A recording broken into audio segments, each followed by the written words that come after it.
কয়জন এনে কয়জন?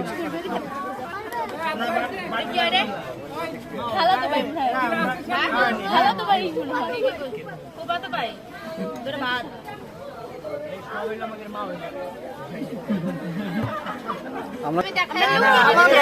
সাবান কিভাবে দিচ্ছেন?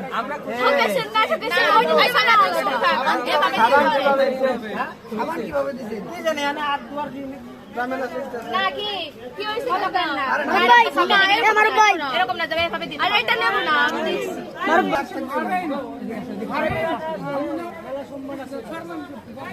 আপনি দেখাই দেন তাও সমস্যা নেই। আরে না এটাই তো মজা, এটা তো দেখা যাওয়া যাবে না, এটা তো না আচ্ছা নে কাল আরো আছে নে সারি দেখো এবার হাত দেশ নাকি হাত ধরে নিয়ে তো করে 500 টাকা মজা লাগে বিল দিয়ে দিল এরকম আমাদের সম্মানে দেওয়া হয়েছে এখন না